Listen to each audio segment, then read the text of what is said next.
And then rule 2 was see rule number 1. Do you remember what company that was that had that, or what? Open it. Open it.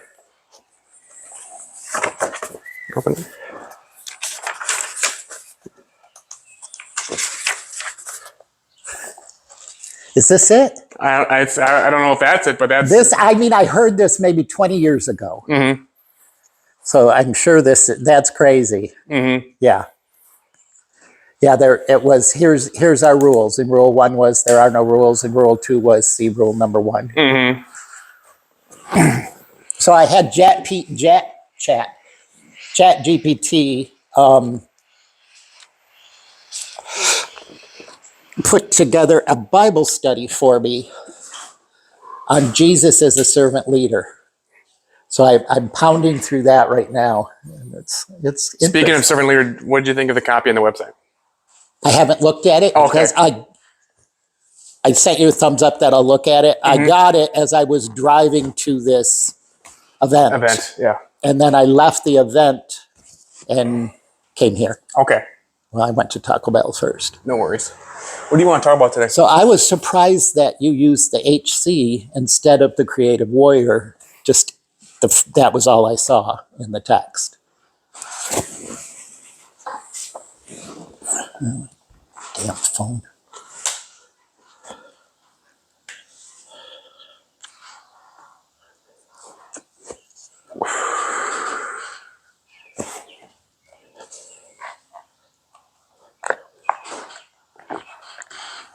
So that's all I saw so far. Mm. And he used HC instead of Creative Warrior.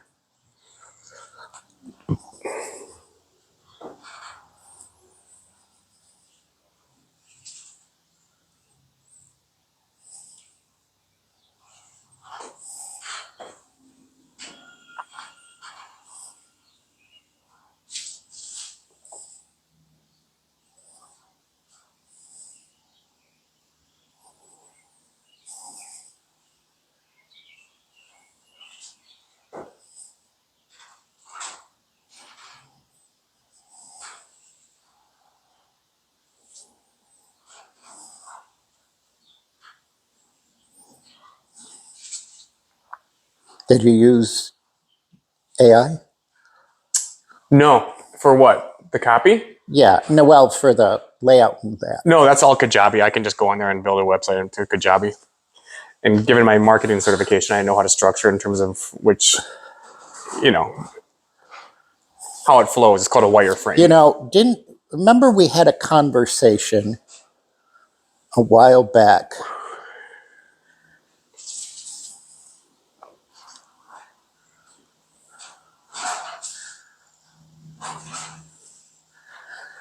about,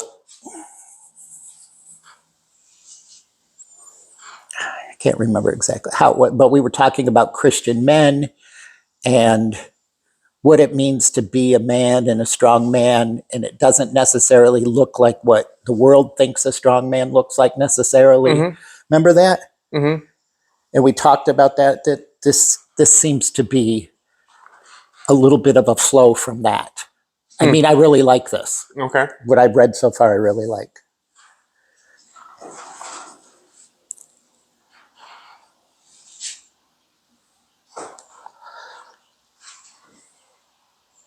Oh, great. Amazon Kindle customer comment. Mm-hmm.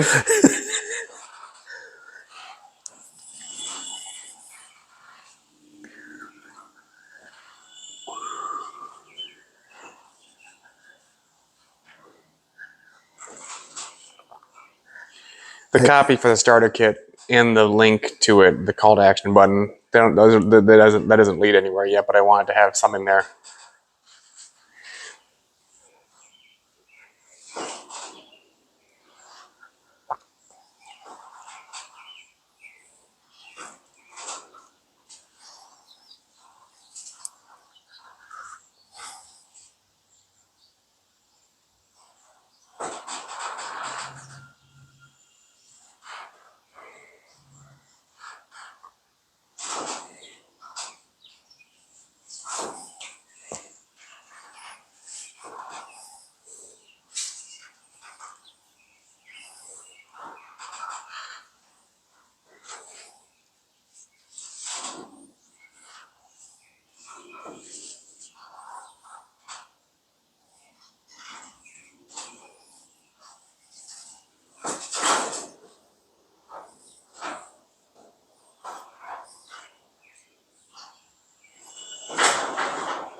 I like this.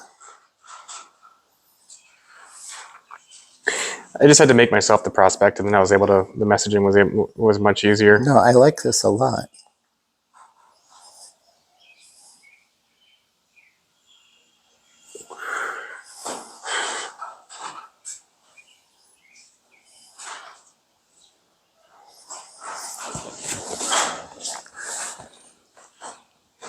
What do you want to talk about? That's what I was going to ask you.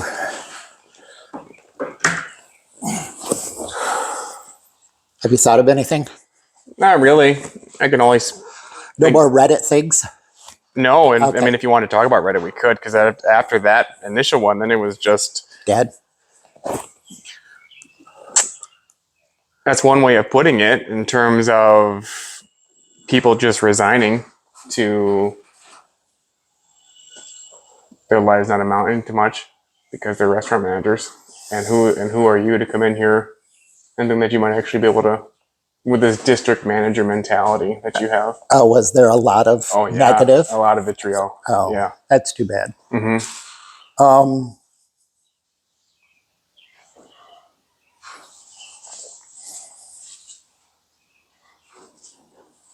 What's bugging you?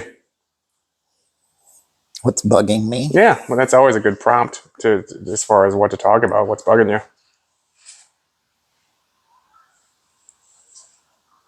For me, it's when it comes to this industry in particular, it's always the willful blindness to see the opportunity that is right in front of them. For who? The crew member? For the employee, the crew member. You know, when we first started, we used to give out, because we hired a lot of college kids, and Bud came up with an amortization schedule. And I can't remember the exact dollar amount, but we showed employees how they could be a millionaire just working from a freshman to a senior in college, working at Subway. And it was basically a savings amortization schedule. And I wish I could remember the dollars, and I don't even have that anymore because it's 30 some years. But it was, if you put away X, $10, $15, I can't remember what it was, every week out of your paycheck into a savings account or a money market account. Or CD. Yeah. Yeah. For the 4 years you work at Subway, just assuming you're going to work 4 years while you're in college, by the time you're ready to retire, just on those 4 years, you'd have $1 million. Well, that's just a simple arithmetic question. I know. We can just ask ChatGPT to do that for us after we're done with this, and then we can provide it as a free PDF that somebody can download after listening to this episode. Right. The New York Life had one that was like that, and I never sold one. I got really close to one. I got really, really freaking close to selling one, but it was called $1 Million Baby. Oh, really? Yeah. You take out a whole life insurance policy on your child, and I forget how young they would have to be, but I mean, you lock in that premium when they're super young. Yeah. And then by the time that they're 18 years old, they got $1 million So in cash value. My parents did that with us with Baptist Life.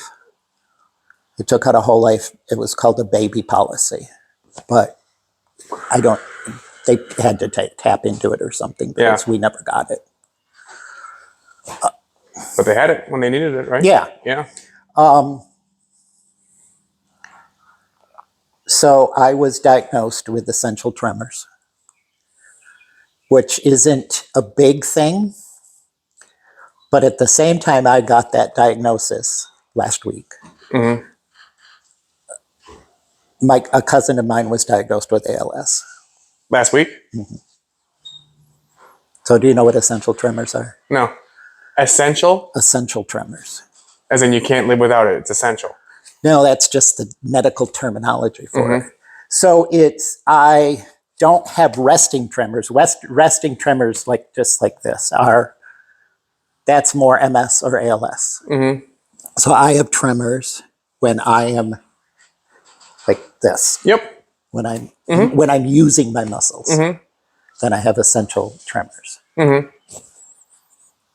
But it's not it's an inconvenience, but it's not a life-threatening. Yeah, but see, that's the problem, is that when a lot of people that are in our industry, they find, or it's the whole mountain out of a molehill type thing. And no matter what they have, this malady could be so small, but then they just make it this huge thing. And maybe this is me being insensitive, but when did PTSD become something that wasn't from a Vietnam vet? So Jordan Yeah. has been diagnosed with PTSD. Did you know that? Do you think that's actually what it is? So our family physician, who's also a good friend of ours, is the one who diagnosed her. And I do believe it. Jordan was in a very abusive relationship, right? I mean, physically abusive. And he said PTSD it's caused by that physical trauma that messes with the thalamus or the hypothalamus, maybe the hypothalamus, and chemical reactions and stuff. And it takes a while for your body then to get that chemical balance back in. So I believe that PTSD is an overhyped diagnosis, but do I believe that people can suffer from PTSD that haven't been in a war? Yeah. Okay. Yeah. Because I'm not sure if I do. I mean, someone who has a physical trauma, I mean. So we know a guy, his name's Derek Carver, and he's incredible. He's an incredible human being. He's won multiple strongman competitions at the Arnold Classic. Derek doesn't have a leg because he got it blown off in Afghanistan, serving our country. That's PTSD. Yeah. That's a cause for PTSD. That's appropriate, in my opinion. But let's say that someone got their leg amputated in a car accident. Is that PTSD? I don't know, because it's a term that, again, like so many terms, have just been so loosely thrown around that it's lost its meaning. I think ADHD, ADD, I think those are terms that have gotten thrown around. Sometimes someone who, they have ADHD. No, they're just a bad kid and they need to be spanked. Yeah. Same thing with autism. I think that's thrown around too much. When I was young, no one had autism. Yeah. But I was going to show you some pictures. Here's a young David. So you are bald. That's funny. So that is Bud's granddaughter. She's now 25. And I'm her godfather. Okay. What else was I had some pictures to show you.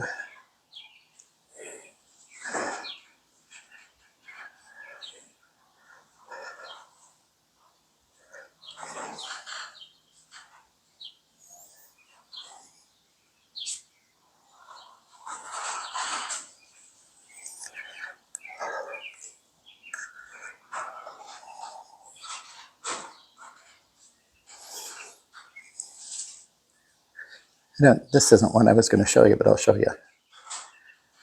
Have you ever seen? That's the fam.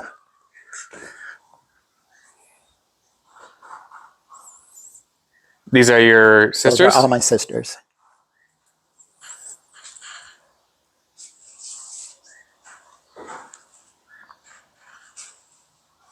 I like the beard. I did have the beard. Well, you saw me with that, didn't you? I was trying to find.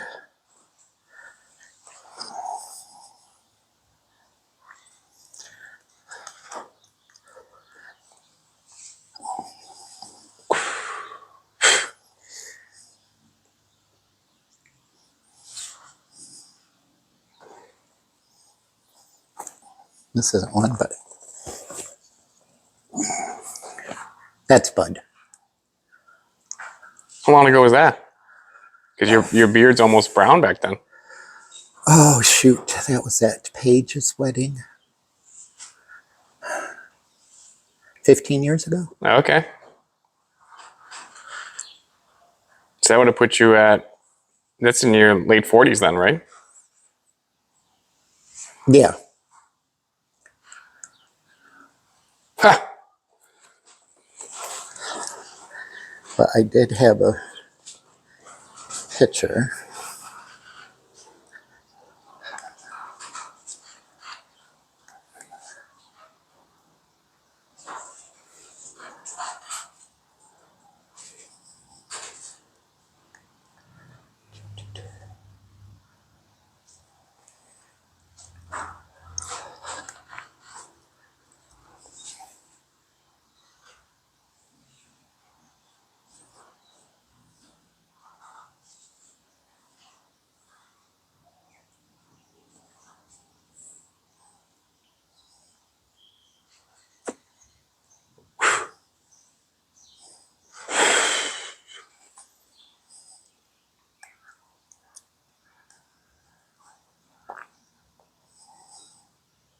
But I was wondering, but I think that 3382 being shut down probably has something to do with Angela being in the ICU.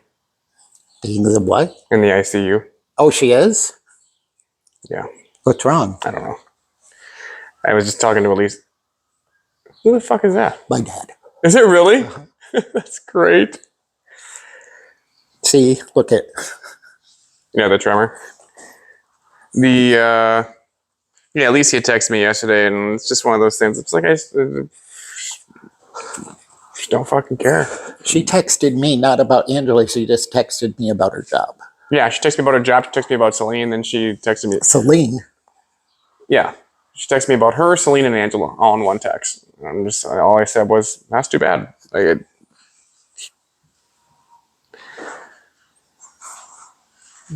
Alicia is the type that she's always got to have a problem to be circling around or something. I don't know. It's weird.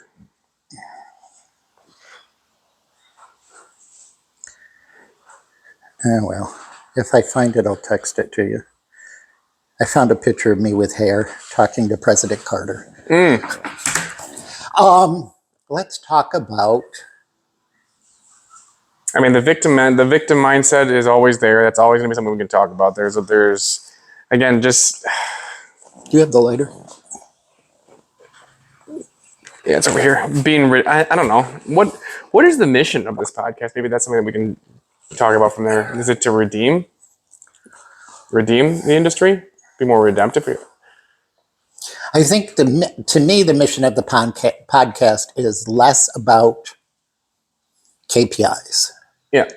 and more about success, leadership, how to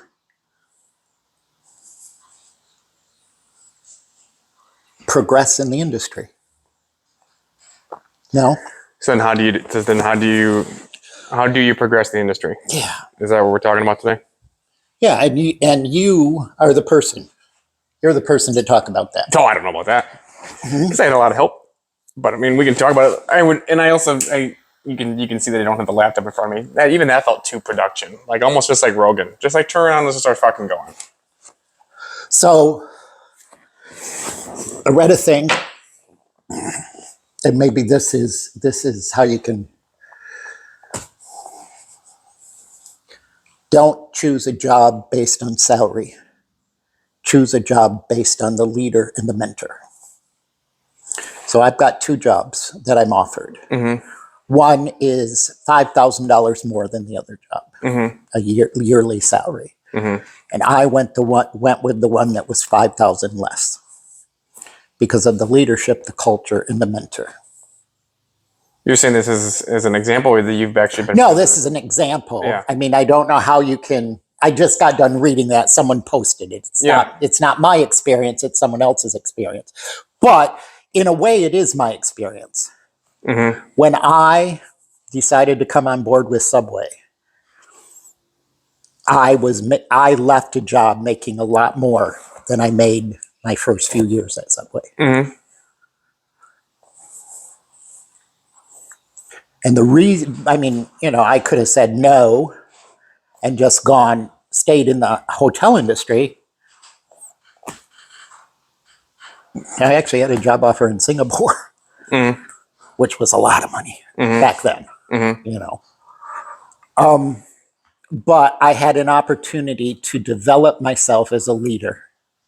And that's probably why I did it more than anything, is that I could spend time on myself, developing myself as a leader. And I made a ton of mistakes.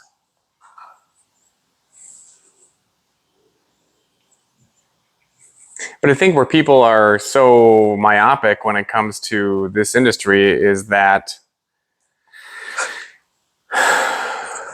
and this goes into some of the messaging of Artistic Warrior, is that you don't have to choose. You can knock the cover off the ball in fast food, QSR, food and beverage, hospitality, and still also get everything that you want. Sure. And I think there's the disconnect there. And that's where I struggle and need to. So what is the disconnect? Oh, the disconnect is that you have to go out and get a real job, or you can't become everything that you want to be with the job that you currently have. Because if you put the structure and the team in place, you very much well can make yourself redundant if you are the RGM of that restaurant. If you're not, well then all the better, because then you just show up, you work your shifts, and then when you're not there, you can totally unplug and work on the things that you want to actually be doing. Right. But when you're working the shift, do the absolute best job that you can do. Do the best job you can do, but act like a leader. Even if you're just a crew chief or a crew member. Yeah. Act like a leader. Mm-hmm. Have those traits. Are we recording? Yeah. Good. Yeah. So one thing that we did this past week and then we're doing right now, and it'll take some massaging and a few more iterations before that store has it correct. But I had 2 back-to-back manager meetings, one with the area that I'm currently in and one the area that I'm going to be transitioning to. And the area that I'm in currently, the AC had asked, okay, what are all of you guys going to do? She was talking to all the RGMs. What are all of you guys going to do to ensure that we're getting back on track with our ICOS, ideal cost of sales, labor, speed with service after 5, and then front counter speed. And my training managers looked behind me and he said, what do you think? And I said, have you ever heard of a dream team? So, like, all right, here's what we're gonna do. And so I wrote it down, compiled it, and I said that there are too many things for you to be in control of on your own. You can't manage all 5 of these things, but you have more than 5 shift leaders, which is synonymous with managers. They just call them managers. If you have 5 shift leads, you have 5 managers in your store. And I just said, put this person in charge of complaints, put this person in charge of ICOS, put this person in charge of overall speed, and then let them run with it. Let them be as if they were you, but about just this one singular thing. And so I presented the plan to the AC. I said, this is what we're going to do, and we're going to put together a dream team, board directors, so name doesn't matter.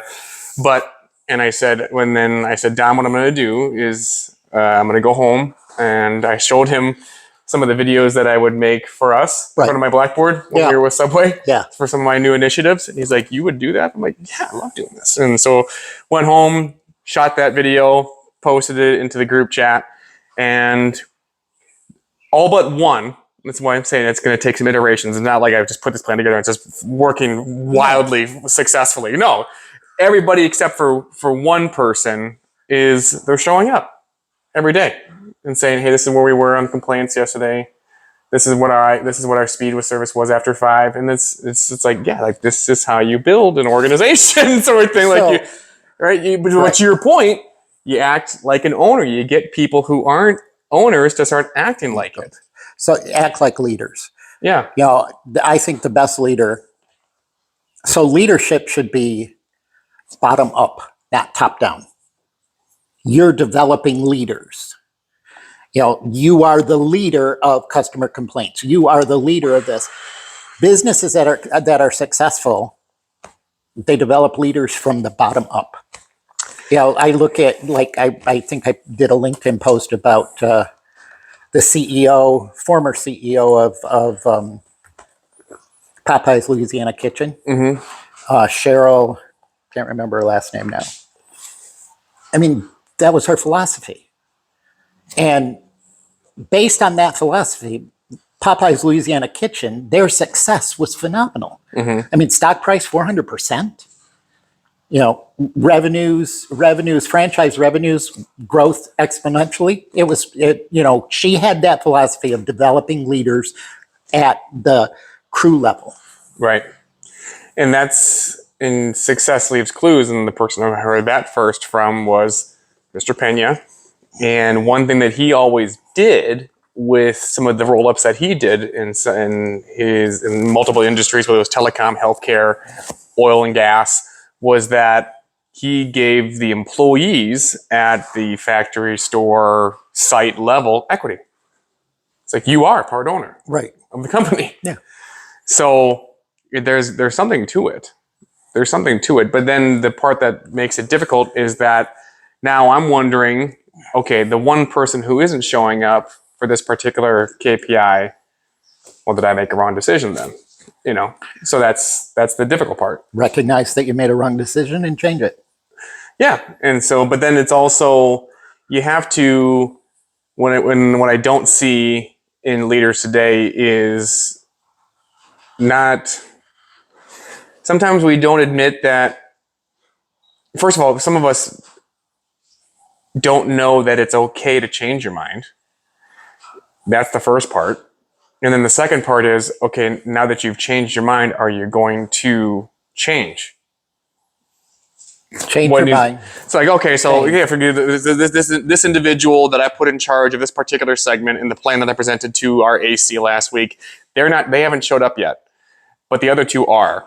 Okay, I need to change my mind that this person not in the right seat. Okay, now that I've changed my mind, now am I going to change that person into a different seat, or do I need to engage with them? Right, that isn't happening for leaders in today, because I think they're just so scared to be a leader because nobody, first of all, they don't know how to talk. Second of all, they are so petrified to be a leader. Nobody wants to be a leader, which is, I mean, man, talk about just a blue ocean of opportunity for people who do want to be leaders, because there's so few of them right now. And if you only knew, if you're an aspiring leader, that people want to be led, it just has to be. And the thing about it is that they want to be led, but it has to be by somebody they respect. Right. And that's the very thing that most leaders are afraid to do, is be respected. They want to be liked. And there's a big difference between liked and respected. Yes. In fact, people will like you because of the respect they have for you, but not the other way around. Exactly. They don't come to respect you because they like you. Right. Right? So how do you get there? How do you get there? I think one of the things, like you just said, a servant leader, the kind leader, it is not unkind to immediately have the hard conversation. I think what a lot of leaders do is avoid the hard conversation. And you can have that hard conversation in a way that's not criticizing. You and I have had some hard conversations. Did you ever feel like I was beating you up or criticizing you? No, because you understood, whether explicitly or not, you can answer that right now. You understood the difference between feedback and coaching. Right. Feedback is talking about something that happened in the past. Coaching is what I want you to do in the future. Mm-hmm. And I think for most leaders, they don't know that those two things are the same, that aren't the same. Aren't the same. Right. And then you got to just, if you only knew that the person on the receiving end of your feedback or coaching is actually so incredibly open to it and they want it, and that might actually be why your turnover rate is so high because they're not getting it, then you would be way more apt to just go out there and freaking do it. Right? Or no? No, yeah. And I think that the true servant leader is constantly coaching, constantly having conversations. Yeah. Yeah, I think conversations are important. The other thing that I just thought about is that, I hate this saying, and you hear it a lot. And I think this is from weak leaders in a way, is don't bring me problems, bring me solutions. And I don't like that expression. Really, I do. Tell me why you don't. I would rather have you say, hey, David, tell me the problem. This is the problem that I'm having, and this is what I've done so far. Tell me the problem. Tell me what you've done so far. Yeah. Don't. I need to know as a leader what the issues that you're having are. Because there may be something that I can do to help that issue. But this is the problem that I'm having. I'm having a really hard time hitting my food cost. And this is what I've done so far. And then I'll say, okay, let's talk about it. You're on the right track here. I like the leaders that are constantly Socratic. Instead of answering the question, they're asking you questions. You bring me a question and I answer it with a question. And so I think that leaders that don't want to know about the problems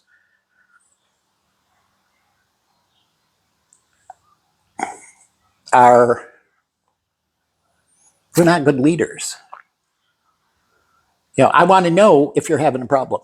And that goes back to my question, hey, what's going on? Which is why I think some people in leadership positions aren't actually leaders, because they don't want to know when things are going wrong, because then they don't know when they've failed. But you also have to have a culture and an environment as a leader to make it comfortable for you to come to me and say, this is my problem that I'm having. Because if you don't have that culture, and if I'm so afraid to come to you and tell you I'm having a problem that you may write me up or fire me or criticize me or, slap me around, then I'm never going to get brought problems or solutions to problems. So you're saying that you don't like it when people say, don't bring me problems, bring me solutions, in terms of the KPIs, and it's more of an ongoing thing. So because where I'm coming from is, I would much rather say the reason why I like that axiom, bring me solutions, not problems, is because I want to make myself redundant as quickly as possible whenever I'm in a new position, which means I have to empower that person to ask for forgiveness rather than permission. Okay, I applaud that you took action. I would have done the exact same thing. Or, I applaud that you took action. Here's what I would do next time. Like, that's my sort of relationship. But don't you want to know? I mean, you want to know what the issue is. So what you're, I guess I'm presuming that they're coming to you and saying, hey, I have a food cost problem, a human resources problem, a customer service problem, and this is what I've done so far. What I'm saying is... So they're bringing you the problem. They're telling you the problem. What I'm saying is, hey, Hunter, a guest came in. I didn't want to bother you. We know you live half an hour away. They were really pissed off about this, that, and the other thing. We gave them a free coupon and we remade their meal. That's what I did. Right. So they brought, that is bringing me a solution, not a problem. Instead of calling me and saying, hey, there's a pissed off customer here. What do you want me to do about it? Exactly. But they brought you the problem too, with the solution attached to it. So I'd say, tell me your problems with your solutions. Okay. So it's kind of the same thing. Don't just call me on the phone and say, my food cost is 3 points over. What do I do? I don't know. What do you do? Yeah. What if you don't know the answer to that question? Why do I need you? Yeah. But if it, so I would answer that question if someone called me on the phone and said, this customer complaint, or this, my sales are down, or hey, my sales are down 5%. What do I do? I don't know. What do you do? That's how I'm going to answer it. What do you do? Yeah. My food cost is up 2 points. What do I do? Well, I don't know. What do you do? Yeah, I'm developing leaders. Yep, you're developing leaders, but you're developing leaders through leading. I just had brunch with somebody else who's a writer, and he's working on getting his first book published. And he was talking about, I think that I get too tangential, I world build too much, and I lose sight of what's actually going on. And all these things. I'm like, yeah, really, what you're doing is you want to show, not tell, but really lead. So you're kind of guiding them to their own conclusion, the one that you want them to find, or one that might actually be better than you didn't even think of. If you just tell them what you think that they should do, then whose success is it really? Is it yours or is it theirs? Whereas self-discovery is way more powerful. That was one thing that Derek Hansen. So I went to Vancouver in the summer of 2019 to spend a week with Derek Hansen, and the reason why he gathered some of the world's, and I do mean world's, greatest physical therapists and physiotherapists and sports coaches, and he called it the hunter gathering. He got shirts made. No pun intended. He got shirts made and everything, the whole nine, and that was it. They were going to just watch me train, and Derek was going to train me, and they were going to do all sorts of interventions, and they did, whether it was manual massaging or EMS, and hooked me up to all the things. I was a science project for them for a week. But one thing that Derek told me is that I was still in coaching at that time, was self-discovery is one of the greatest ways for somebody to actually learn something. So he's like, I could tell you what I think that you should do, whether it was focusing more on front side arm action or clearing your hips out of the blocks and all these. I could just tell you that, or I could just continue to reinforce the skill that I want you to learn on your own through drills and other things, without even saying a word. And so then when you finally hit it and it feels right, you discovered it. I didn't show it to you, right? And that's, to make a sprinting analogy, I think that's very much similar to what we're talking about here in terms of self-discovery. You got to have that's what a leader does, is they're putting them in position for success to discover on their own. Because if it's not their success, then it's your success. Because if you're telling them what they need to do in order to achieve X, then it's not their success, and then they're not going to own it. And we're wanting people to act like leaders by owning it, right? Coach, don't do. Yeah. So self-discovery. Yeah. Question. Maybe this is off on a tangent. I don't know. So you had some great success in your QSR career so far, correct? From point A to today, what are some of the things that you yourself found out along the way of self-discovery? What are some of the mistakes that you made from point A to point B, or that you self-discovered about the QSR industry in becoming a leader? Well, in a concept like Subway, you don't need that many people at the store level to have success. You just don't. You can have one opener, you can have one closer. So you can at Taco Bell, you need 3 openers. Sure, if you're not going to be behind, you need 3 closers if you're going to get out of there at a decent time. So I say all that to say, my meteoric rise in the Subway concept was less about building people and more about just building the business. And I think that's why I was able to do what I did on the Subway concept. But the higher up that I got on Subway, the more that I realized, gosh, if we could just fix the problems at the store level, then everything else would just be. So you can't do district or market down. It's got to be store level built up, and that's why I was always had that thing in the back of my mind as a district manager, as a senior district manager. It's like, man, if I went back to the store level, I would just rock it, because I know what I should have been doing all along, and that's what I'm trying to do now. Is it's just like we have so many people here. We're just in this single store. It's not to say that I don't worry about the customer, but as I said before in a previous episode, it's very much so a belief of mine that the customer is first, but the employee is more first. And now I'm really building people. more so than building the business. And that's the way you should be doing it, in my opinion. So that was a mistake that I made with Subway, is that I could do a lot of things on my own and lean on my own and triple down on my own strengths rather than really developing people.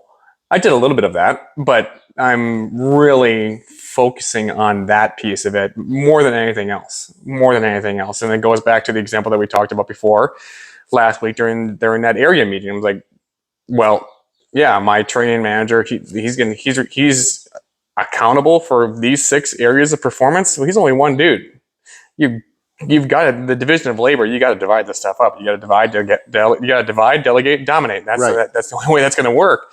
And you do that by really pouring into the people. So I say all that to say, when I go into my next store, so I'll be transitioning on July 8th, the first 30 days, I'm not doing a darn thing, but just getting to know everybody. Observe. Yeah, and I'll coach the criticals. Right. If we're not washing our hands, that's a problem. Mm-hmm. But I'm going to coach them hard on that. But I want to get to know every single person on that team and figure out what it is that they want. Like, what do you want? Not just, again, we talked about this before, not just tomorrow. I mean, period. Because you are in a vehicle that you can get exactly what it is that you want. And how do I know that? Because you're talking to a guy who did it. Yeah. You want to identify your leaders. Yeah. And not everybody on your team is necessarily going to be a leader, and that's okay. It's very okay. I think the mistake that a lot of franchisees make looking at their team is they want everybody to be a leader, or there are employees that come in, do a good job, and go home. We need those people. Mm-hmm. Desperately need those people. Yeah. We don't, not every employee is going to be a problem solver. Not every employee is going to be a leader. Not every employee is going to be, an earth shaker. Mm-hmm. And that's okay. And that was, I think, one of my mistakes in the beginning, is that I wanted everybody to share the same passion that I had. Mm-hmm. And not everybody's going to, and that's okay. Yeah. I think my big, like you talked about, do versus, I can do this, I can do this, I can do this, instead of coaching. Yeah, I was way more doer than leader with Subway. And I think when I first started, I was a doer to the point of a micromanager.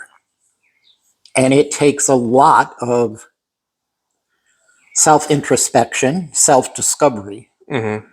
And that style of leadership, that style of management, our company wasn't successful. Mm-hmm.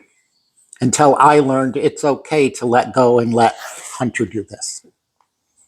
Or it's okay to let go and watch this person succeed, where maybe I couldn't have succeeded. Yeah.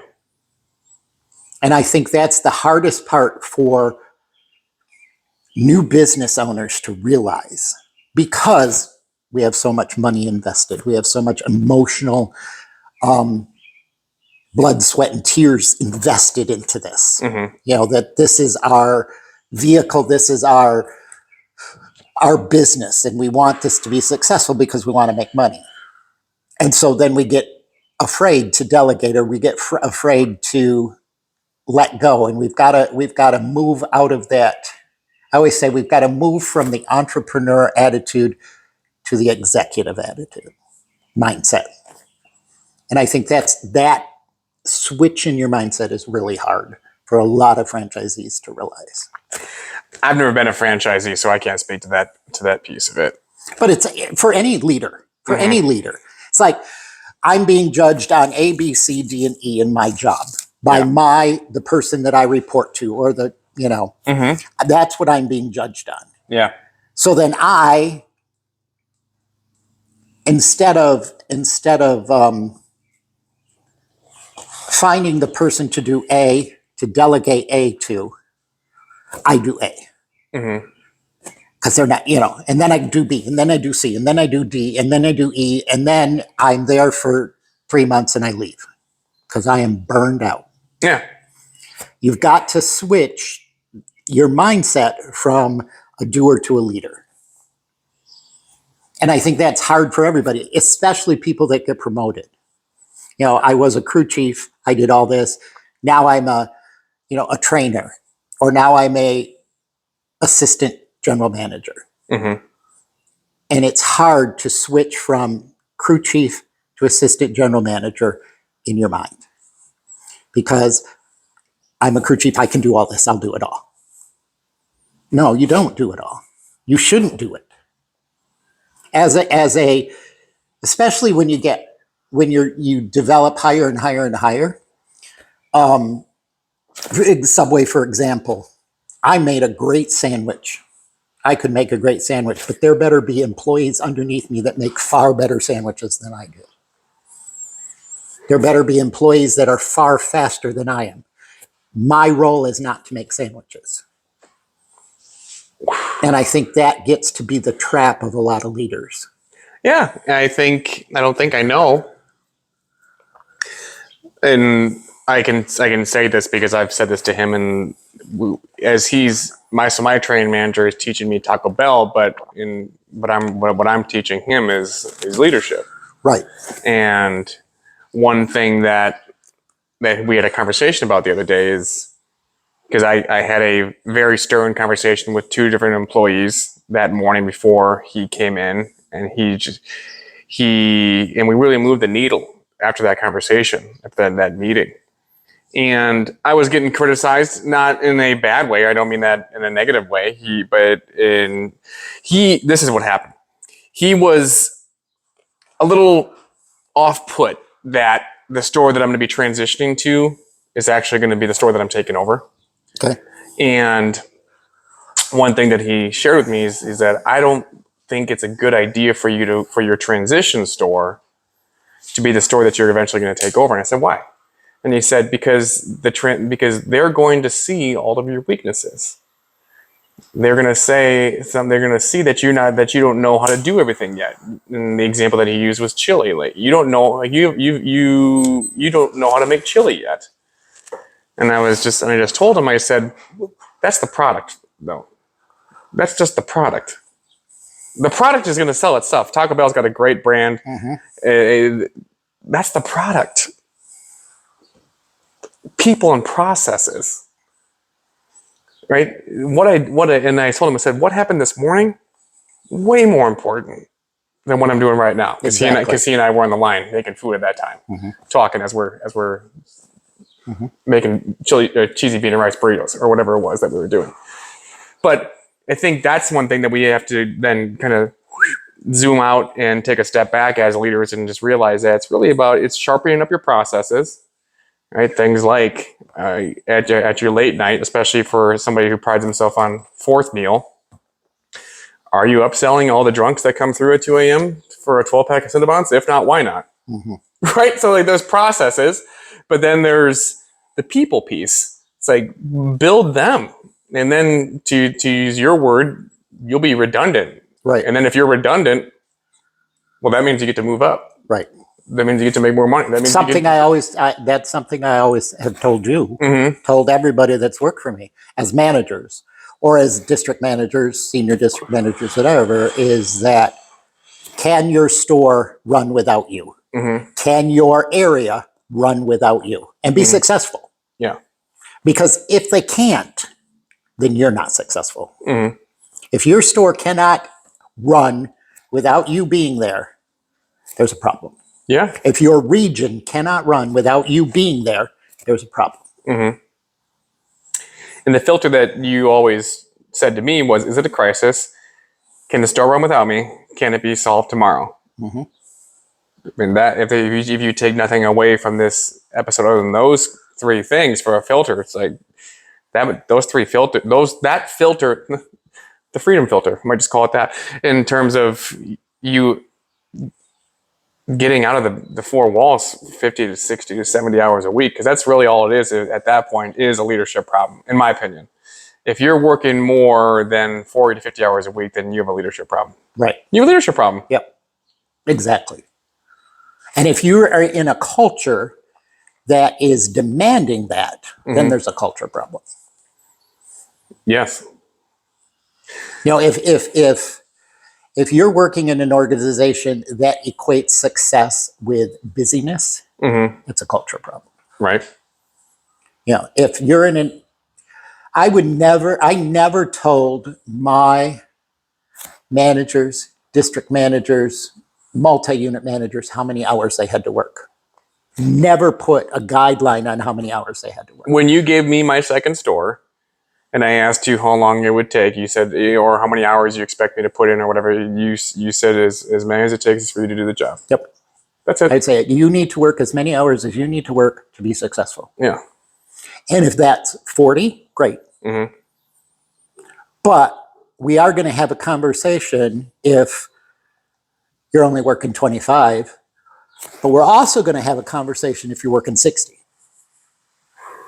Yeah. Because I have a pretty good idea of how many hours you need to put in to be successful. Mm-hmm. And if you're putting in 60 hours a week, to me, that's just as bad if you're only putting in 30. Mm-hmm. And then we're going to sit down, we're going to have this kind of talk. We're going to, you know, hey, what's going on? Mm-hmm. What are the issues? Do you have a bench? What is your bench plan? Pull up your bench. Let me see your bench. Yep. Right. Seriously. And one of the second area meeting that I was at, that's pretty much what we talked about. There's every RGM there had just pulled out their Surface tablets. They pulled out an Excel form for their bench plan. Like, oh, I mean, I could just sit there and talk. Oh, that could have been a 3-hour meeting right there, just talking about that stuff.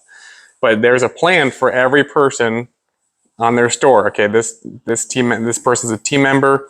Here's what they need in order to become a team trainer. This person's a team trainer. Here's what they need to become a shift lead. Shift lead, AGM, RGM. And then the person that was working with me put my name down in the lower right-hand corner slot, which is RGM to DM. And so you're kind of already placing that aspirational.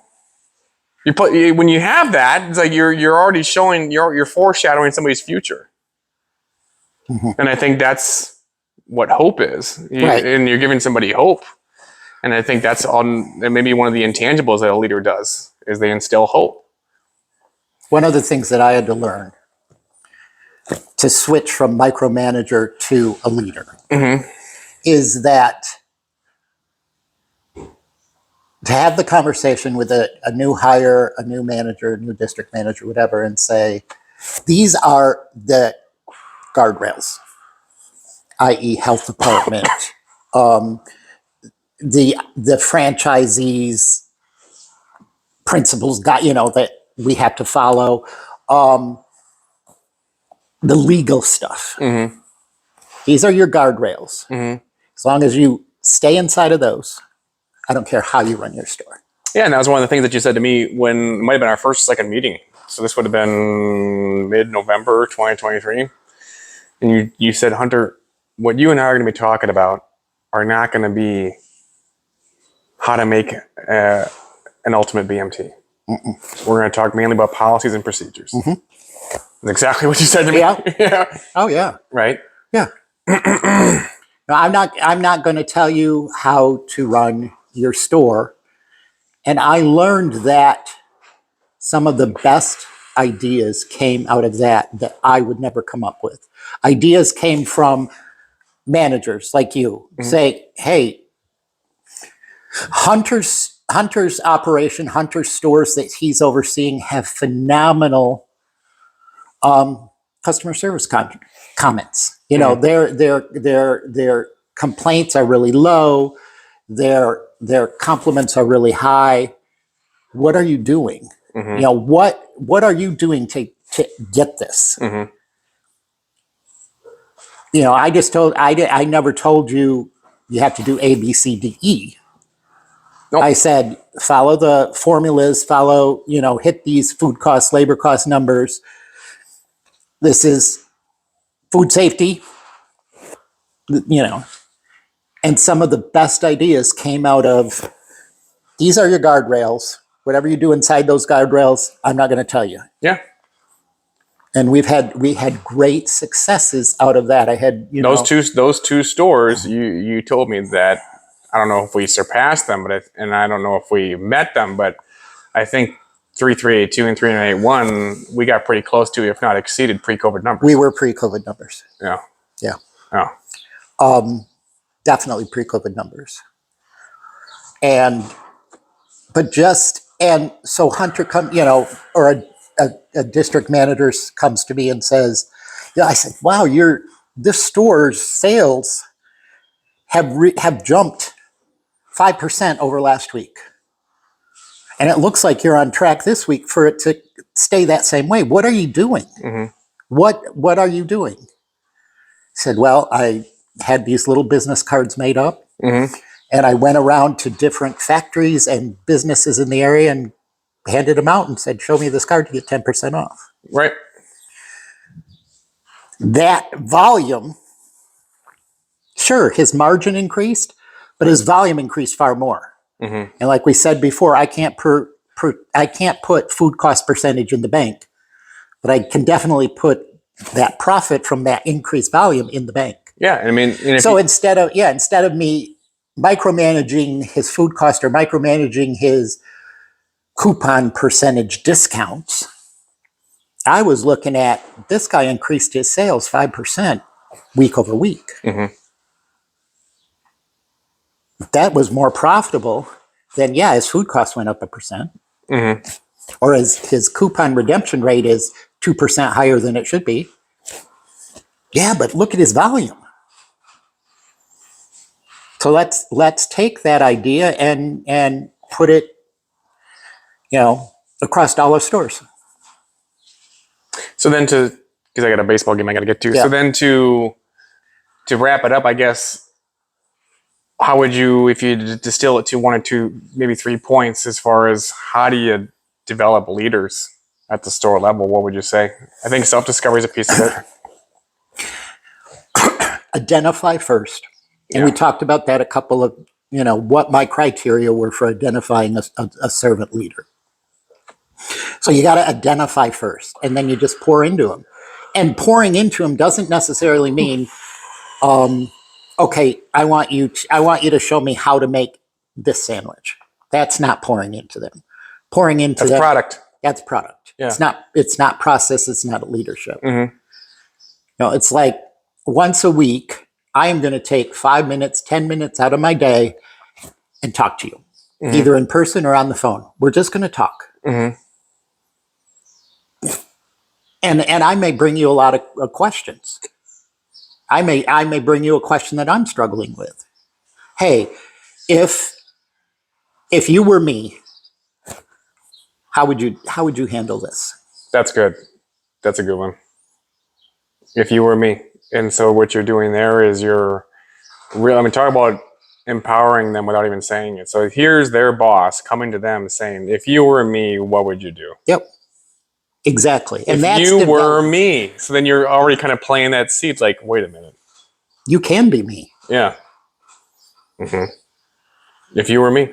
And the other thing that really bugs me about is franchisees, owners, managers that are so afraid of a person underneath them that may be better than them. Great. I want everybody underneath me to be better than me. That means that you move up. That means that they take your spot and then you go somewhere else. Yeah, but if that's the way that I see it. If I have a team, I walk in a room, I'm intelligent, but I know I'm not the smartest person in a room. Mm-hmm. And I have the humility to admit that. Mm-hmm. And even if that person is, a 17-year-old kid that we hired for a part-time job, they may have a different take on the business than I ever looked at. I'm going to listen to them. I'm going to look at it. We may have a conversation that is, this is a great idea. How can we move forward with it? Or this is a really good idea. We tried this in the past. This were the pitfalls of it. Mm-hmm. I mean, going back to, there's I know that there's one individual in our store right now who's a skater. Well, let's talk to him about skating. Because where did the self-discovery piece come into this conversation? My experience in Vancouver during a sprint project, right? Yeah. Nothing to do with food. Yeah. Everything to do with leadership. Right.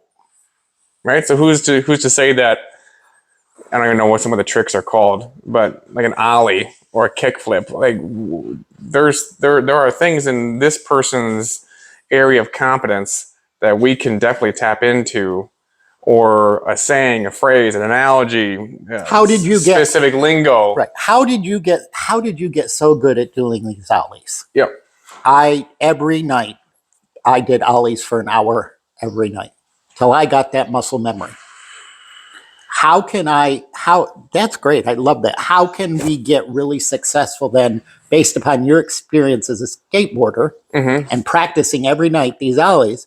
How can we translate that into, how can we do that with our customer service?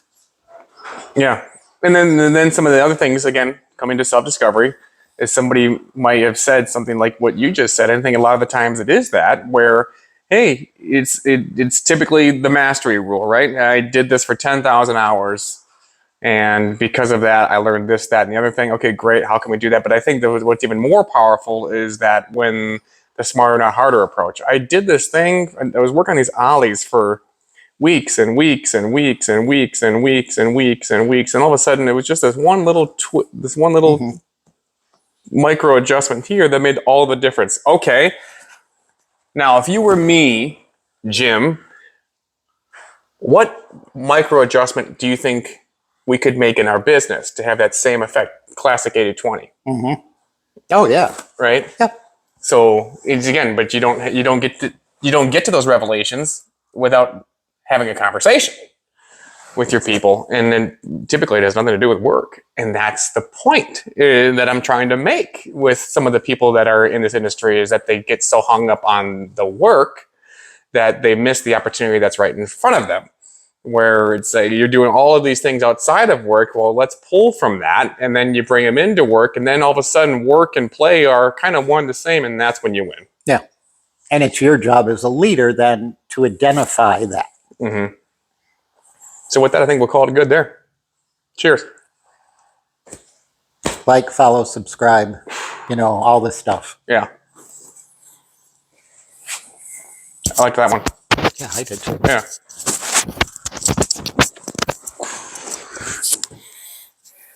And if nothing else, it gave me a minute